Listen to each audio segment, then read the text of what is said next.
You see, if you're anything like me, then you know what it is to fight for passive income, an income that comes from farming, especially in an era that is rigged against you, an era where you need a lot of money and land to farm, an era that requires specialized skills to successfully earn a profit from agriculture. You're always busy, but you need an extra source of income. If you're like me, then there's always a way to beat the system and control your own destiny. And I found that when I opened a digital farming account with Capital Chicken via MFIS. Do farming the digital way by letting the experts farm for you and monitor your investments remotely on your mobile phone like a boss. Capital Chicken, farm with us. Farm with us via the digital farming platform www.mfis.online.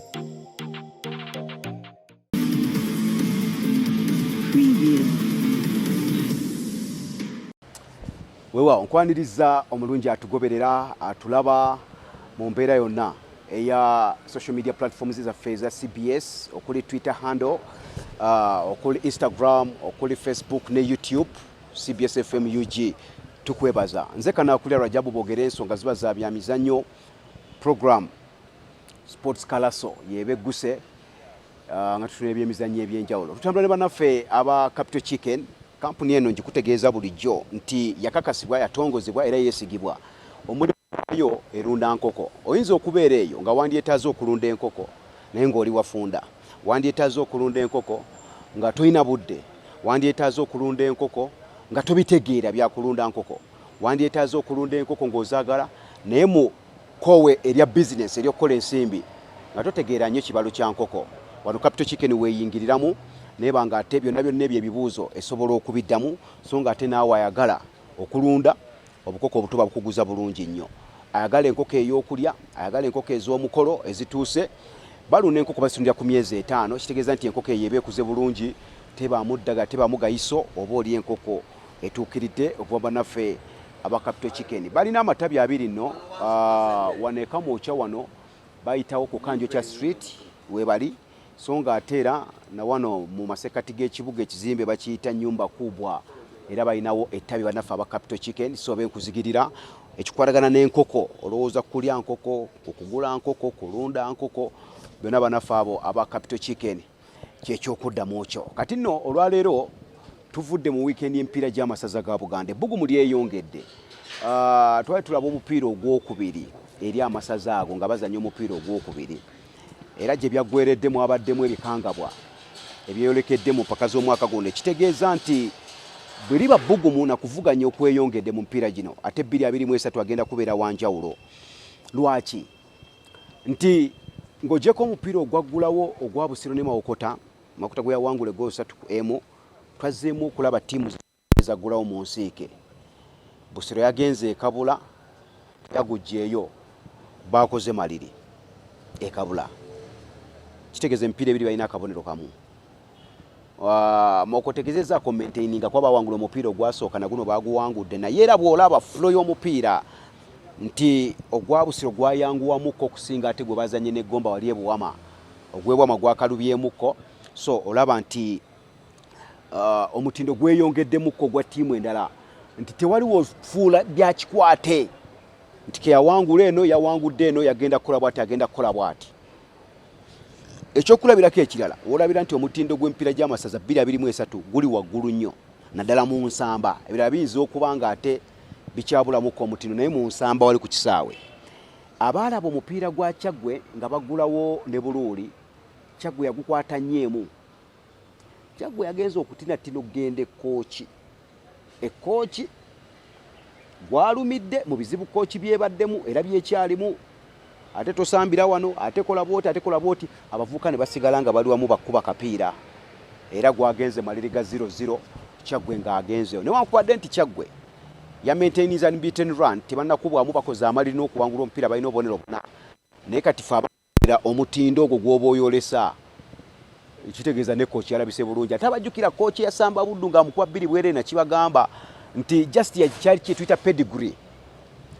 Buddu kye yasinga ku kooki n'amukutira mu kitundu ekyokubiri egozi 2 ku bwerere. Naye abalaba ekitundu ekyali kisoose abasajja balabika bulungi nnyo, baagaba omupiira bekkiririzangamu.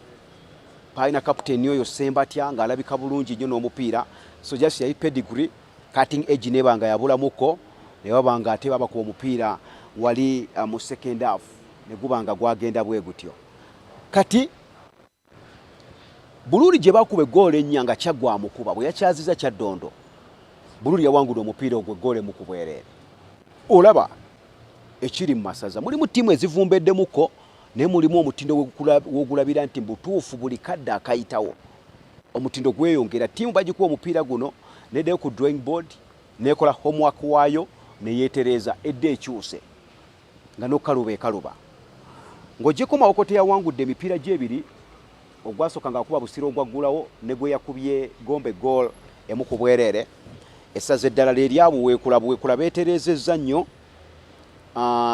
bawangula omupiira ogwasooka kwawe balumba Kyaddondo ne bamukuba M0 then omupiira gwe basoso kyaze ewaka waabwe ku St Peters Technical Institute bakyazizza Buddu era Buddu teyasomose teyavuddeyo Mubende bamukubye goal emu ku bwereere ya Brancha Mulamba omuvubuka oyo yabadde Gombe omwaka oguwedde kati yagenze buweekulaawo yabakubye goal ne babanga bamaintainize maximum points zaabwe balina obubonero 6 mipiira ebiri gye baakazannya abeebuweekula bafaanana ne Mawokota bawangulirawo M0 basobola omaintaininga result eyo ne batwala n'okuva mu bibinja ne beesotinga wali ku knockout stages nti goal zineeyongerako zitya ne okuwangula ko bakola ddala bakuwangula kati Buddu eyakubiddwa omupiira bwekulanga amukuba jjukira ogwasooka yasiitaano okukuba kooki kati n'asigalawo mu kibalo awangudde gumu ogwawaka yagenze ku bugenyi bamukubiddeyo omupiira Simon Peter Mugerwa omutendesi alina okulowooza ennyo geemu eddako bagenda kweyisa batya ye abaffe banaawangula gyawaka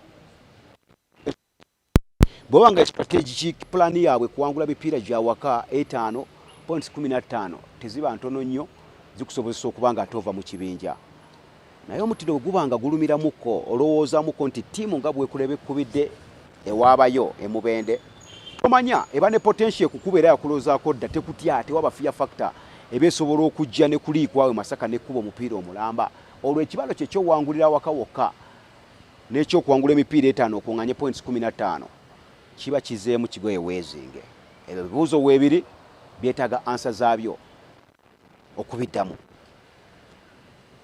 Buvuma omupiira ogwaggulawo baakola amaliri ne Busujju omupiira ogwo gwali Busujju ngujjukira Buvuma yali etambudde ne bakola amaliri ne beeteekateeka bulungi era mu kweteekateeka baalinze omupiira gwabwe ogwawaka ogwasookedde ddala omupiira ogwo babadde bakyazizza singo omanyi waliwo we tugambira mu byemizannyo bino ekintu kya pedigree kino pedigree nga bwe gambye nti Buddu okuba kooki yali pedigree kwa wakati waabwe waliwo ebikopo 3 nga Buddu alina 2 kooki alina kimu ekya 2 yali akinako enkizo n'awangula omuzannyo ogwo Buvuma baali bazannya Busujju omupiira gwali emaanyi wali Busujju ne bakola amaliri nalaba nga abasajja balina ekyenjawulo ab'e Buvuma in fact Buvuma nagirabye n'omwaka oguwedde abadde problem akasawe kaabwako kazibu nnyo si kyangu kyakugyayo obubonero baakubirawo Kyaddondo baakubirawo Buddu n'omulundi guno baakoma batandikidde omupiira gwe basoose okukyaza ewaka waabwe ab'e Buvuma baakutte singo yagenze ne bamukuba egoozi abadde 2-1 so ekisooka ttiimu yonna eba esobola owangula omupiira ng'ekulaga eteeba eba nzibu so Buvuma eyo yeetaaga okutunula n'eriiso eryenkaliriza eyinza obutabeera ttiimu nnyangu nnyo abali mu kibinja ky'abagenda okugisamba balina okwesiba ze tuyita 2 oba 3 Buvuma wakasi nnyangu ate nga tulaze nako nti yagenze kwawe neno akabonero ku Busujju nayo gyotayinza yisa mu maaso nti Busujju eyo kye basuuse okwasembolinga obulungi enyeri amanyiga bwe gali kuzibira si nnyangu yakuteeba mupiira era ogwaggulawo ogwo ne Buvuma ogwa 0-0 then bazzeeko kubanga ate boolekera wali Butambala we babadde enkookooma mupiira era gwaggweredde maliri abasajja be Butambala abo bamazeeko omupiira ogwo nga ennimi baagala zifujja bufujjizi gwe wali obusajja bwalese omupiira nga mungi naye ng'ate Butambala eri waka Butambala ze zimu ku ttiimu kweteekateeka wali ze twajjanga tukugamba etaalabika bubi nnyo kuba bwe mala okutwala Kabugo Mansuru nga ssentebe waabwe bamujja Gomba era nga bwomanyi nti nkola ya mupiira Mansuru n'akwata omutendesi yabadde Gomba Emron Rukoba n'amukuba ebutambala kata tokimanyi omutendesi bwajja awantu n'agwawo abaako empeekera era nakyo bwe kyalabise nti baliko abasambi bajje eggomba ne batwala ku ttiimu ya butambala then nabo ababaddewo bennyininyini abakubidde butambala omupiira omwaka ogwo oguwedde naye banaffe ababusuju tebayagadde kubimanya ebyo era babakute ne babakozesa amaliri ga wakaawo nekitegeeza nti butambala emipiira ebiri tenawangula mupiira gyombi maliri kwa basooka okukola amaliri ne Bulemeezi wali ekasana then bakoze waka enkokoma amaliri ne Busujju nebanga bayimiddebwe bati ne points zaabwe ezo bbiri ze baakakuŋŋaanya mipiira olabanga egikyali emito ejakatandika ne challenge eri mu mupiira nti ekigenda kizibu okubaako w'okikompasetingira kuba ebibalo byo bikulaga nti ebiri ke gigenze ng'okubiddwa kati nga kyaddondo etanawangulayo wadde n'ofuna akabonero ebiri gyonna bagikubye tobaako weesigama nti ekkoona liri wogenda okugattira obubonero lw'ensonga nti buli mutendera gw'ogendako oba weetaaga byawo so si kusasulira byayita nti bankuba ebiri wali kankuba ebiri egiddako kyonna kiba kikuaffectinze performance ku mipiira egitambudde egigenze kikuaffectinga ne mu maaso kuba bw'owangula ebiri egiddako noba n'obubonero 6 twatandise owerekereza ebigambo nti kale senga nno kati alina bwe buti so fakita yakyo ekyempiira gy'oba oluzinze eba ekyeyerukira eba ekyalabika nti tukireflectinga n'ekiriwo nti owangudde ebiri ne tutandika kale senga ku ebiri egyamukuba yawangulako gumu kati senga akulembedde ekibinja tutandika ebibalo era nga tureflectinga ne performance ye eri eyakuba nti senga teyakuwa mupiira guno senga wano akoze bwati senga akoze bwati so buli result gy'ofuna esigala ekauntinga so togitwala for granted nti tugikyali bankubye ogumu ogwawaka tukyalinayo emirala ena si bwe kirina okuba so emipiira giba gyetaaga okuba nga giwangulwa mu nteekateeka eyo kati bakirimaanyi abalozezzaako ku buswandi nkugambye Gomba yawangula Seso ogwasooka ogwazzeeko baamukubye Buddu yawangula Kooki ogwasooka ogwasseeko baamukubye Singo yawangula Bugerere ogwasooka ogwazzeeko baamukubye Bulemeezi yagenze Bugerere ogwabadde guganye n'afuna amaliri mpiira gwabadde muzibu nnyo gwabadde gugenze kwatujjukira Bulemeezi asooka okukola amaliri ga 0-0 ne Butambala ekasana kati bagenze Bugerere yakulembedde omuzannyo gwo kumpi eddakiika nga 8-0 naye gwabadde gutambuliddewo bakyanyiga omusambi wa Bugerere ne yeekuba gye ne bafuna amaliri bannaffe abalya nakano kiba nti emipiira 2 points ziri 2 mu bizibu ebingi bye balina jukira yemu ku ttiimu ezitandika season ngolowooza nti beerabira mu kiti kya kuwangula mpaka naye ebizibu ebyatandika omwaka oguwedde bibayingidde ne mwaka guno okuva nga babakuba engasi ku mupiira ogwa semifinal gwaliwo nga Bulemeezi ejjibwamu Buddu ogwalimu okulwanagana n'okwonoona ebintu ebingi so olaba nti engasi gye baba kuba obutasamba kifo kya kusatu ekya third play off jukira third play off eyo yaliko emitendera gy'ensimbi 2 awangula nga afuna milioni 7 zaweebwa Singo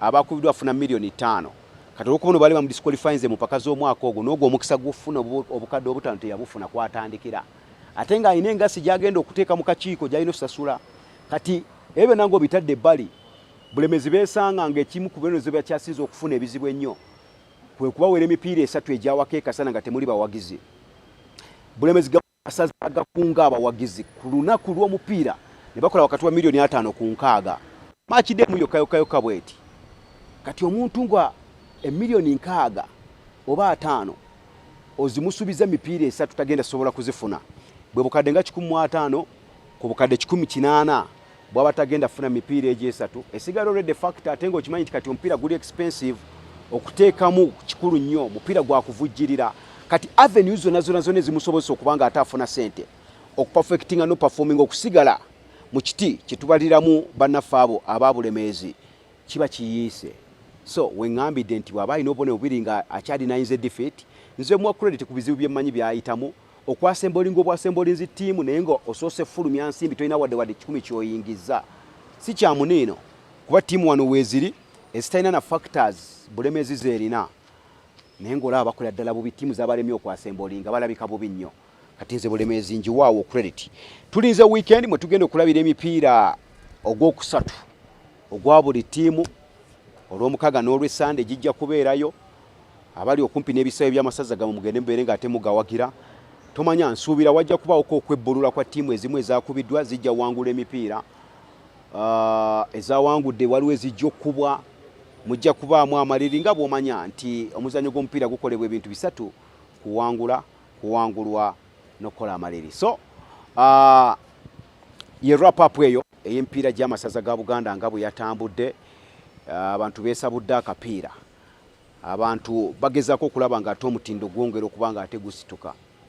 So byebibyo ebirisairizaawo. Buddu ono eyakubiddwa ng'agenze wali Mubende agenda kukyaza Kyaggwe kyensuubira. Kyaggwe agenda kyala omupiira gwe ogwokubiri ogw'omudiringanwa kuba yabadde kooki, kati agenda kuliikwawo agenda okukyala. Ekinaavaayo kyonna ojja kukimanya.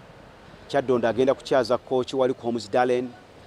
Then omupiira omulala Bulemeezi agenda kukyaza Bugerere. Yes, Bulemeezi wamu gwe bavuddemu gwabadde gwa Bugerere. Bulemeezi agenda kukyaza ndowooza ziti Buvuma, Buvuma bwe watyo. Kuba Bulemeezi agenda okukyaza omupiira ku wali Kasana, era agenda kubeera omupiira gwabwe ogwokubiri nga bazannya mu kisaawe omutali bawagizi. So emipiira egyo egy'amasaza ga Buganda mulundi gwa 19 we tuli mu kuzannya, mugende muwagira amasaza gammwe mu mbeera yonna eyeetaagisa omutindo gweyongere, kuba abagoberera emipiira gino kkiriza obagaana obuwagizi buno obukolebwa mu kuyingira okuwagira n'obuvugirizi bennyini obuli mu mpaka zino n'Obwakabaka emisomo gye batadde okwongera okulungamya mu buli sekita kyongedde okuvuganya emipiira gy'amasaza ga Buganda. Banafu aba Capital Chicken bona bakugambye ekikulu nnyo gy'oli gwe muwaatwa gugenda okukolamu ensimbi nga totuyanye. Kuba nagambye osobola okukolagana okulunda enkoko ne Capital Chicken naye nga gwe oli eri okola bibyono. Samusoni ono ajja kusigala ku kamera ze ng'okwata bifaananyi, naye ng'eri Capital Chicken ekulundira enkoko zo kumpi mutwalo mulamba. Kati mu myezi 5 bazitunde amagobo gafune, so nga tene Capital ajja kusigalawo ng'okyakola ensimbi. So ye Capital Chicken eyo company kwasaganya ebyokulunda enkoko mu ggwanga Uganda era esigika era yakakasibwa. Kati katono nnyo mu transfers ezitambula ebweru w'eggwanga. Arsenal byekola kati biraga eyanukula nsobi zagitukako omwaka ogwedde season ewedde ku ssaawa esembe bwelemerera okuwangula ekikopo ekyo, era nga we twogerera wano esinzidde. Bwekiba nti ebimu ku byabakosa mwalimu ensonga z'ekisenge. Tujjukira William Saliba ng'alwadde, enkwatagana y'abaali bakubaawo ekisenge netandika okugagana nga golo zibayita mu buyisi nga babateeba okufaako obufi. Kitegeeza nti omulundi guno Julian Timber omuvubuka gwe baleese okuva mu club ya Ajax alina okwongera competition mu backline ya tiimu ya Arsenal. Wali abavubuka ababaddewo ba Gabriel Magalhaes abadde mu comfort zone nga competition ntono. William Saliba endagaano bagimaliriza waali okubanga atasigalawo, so kijja creating competition esobozesa omutensi Mikel Arteta okufuna partnership egenda okubeera ennungi ennyo gye ndowooza nti ejja kwongera ku mutindo gw'ekisenge ekyo obutatiirikanye nokubanga ate kiteebwanga bwe kyabadde. Then gojeko Julian Timber, Declan Rice okubanga ati yamaliriziddwa, naye ndowooza nti kugattako kw'amaanyi mu squad eno. Bw'olaba emyaka gye okuba nti Mungereza emyaka gy'alimu n'okukifo kyagenda okubanga ate akuba, olowooza nti okufuuka olutindo lwa ttiimu kigenda kuyamba ttiimu eno okugenda mu maaso n'okulabika obulungi. Arsenal erina abagenda mu maaso abalabika obulungi ng'ova ku Martin Odegaard, Bukayo Saka, Gabriel Jesus, Gabi Martinelli, bonna abavubuka bali mu maaso awo ebeerabika bulungi. Naye kati akalipo we kabeera lwe lutindo luno gye tuyita bridge, ani agattako okuva eno ku kisenge aliikirize abagenda mu maaso. So kati waliwo ebibuuzo bingi nnyo mu nteekateeka eyo. Kati Declan Rice alina work rate eyo gy'alina gye tuyita eya donkey work, asobola okuba box to box, peesa agirina, asobola okudduka bwagukimeno bwaguleta bwakola interceptions. Kwayo omu kwavubuka aba intercepting omupiira mu Premier League, abantu abagwa mu nkwe n'ennumba z'omulabe, ekyakikolera ddala bulungi nnyo okuintercepting omupiira. So olaba nti amaanyi ge bwe gali, strength ya Declan Rice erina kyegenda contributing ku performance y'abanafu aba club ya Arsenal, ate nga emusambi gw'olowooza nti si wakuleeta katebe kuyiga atandikirawo obutabanga basambi ba Albert Lokonga Sambi abaleetebwa ku club ene ya Arsenal. So okujja kwa Declan Rice manyi wajja kubawo improvement, naddala omutendesi Mikel Arteta bw'anaasigala ku nnone ye ebyo bye yakoze season ewedde ne bituuka okuleetawo okuvuganya okw'amaanyi ne ttiimu girowooleza nti esobola okwangula Premier League. Ekyo balaabanga ennono agisigaddeko. Additions zino zigenda kwongera okwempawalinga ttiimu okugenda mu maaso ne consistency kikulu kuba squad depth ebeegaziyeemukko ng'alina abasambi abawerawerako abasobola omutambuza n'okola rotation waba afunye obuvune ne kitabanga bwe kyabadde nga ba William Saliba balwadde n'abanga ate ekisenge kitereesi. So bye bivako ku ttiimu ya Arsenal eyo. Tulize kulaba season egenda okutandika bagulawo ne club ya Nottingham Forest mwezi ogw'omunaana ogwo ogujja. Kati awo tugenda okukakasiza nti akatale obwabbize badde mu katale bugasseeko oba tebugasseeko. Njagala nno okweresa ebyaleero bibe nga ate tubitambulizaawo. Nze nkwebaza okutulaba okutwagala sharinga programs zino Sports Kalaso ku YouTube channel yaffe ya CBS FM UG zibaayo empya n'enkadde osobola oziyitamu osobola okubaako okuwabula kwokola n'okulungamya ffe tujja kuba tukwaniriza. Banafa wa Capital Chicken tutambula nabeera bateeka ensimi mu programu eno. Genda ku YouTube channel yaffe, genda ku Twitter handle, Instagram ne Facebook, teeka mu CBS FM UG ojja kuba tukoze bulungi nnyo era ensonga zijja kutambula bulungi. Nze Kanakulira Rajabu Boogere kwagaliza obulamu. Samson Kiseka nga bulijjo gwembeera naye wano ku kamera n'akwata ebifaananyi n'obitemaatema ate gwe omulabi n'olindira okuba nga ate obiraba. Olunaku olwokusatu ssaawa 8 n'olunaku olw'omukaaga ssaawa 8 Sports Kalaso ebe guse ku mutimbagano gwo ogwa YouTube channel. Awangale Ssaabasajja Kabaka.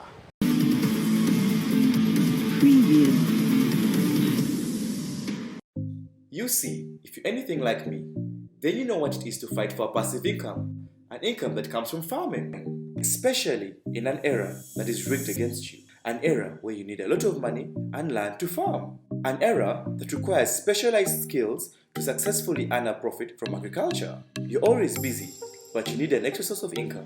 If you're like me, then there's always a way to beat the system and control your own destiny. And I found that when I opened a digital farming account with Capital Chicken via MFIS. Do farming the digital way by letting experts farm for you and monitor your investments remotely on your mobile phone like a boss. Capital Chicken, farm with us. Farm with us via the digital farming platform www.mfis.online.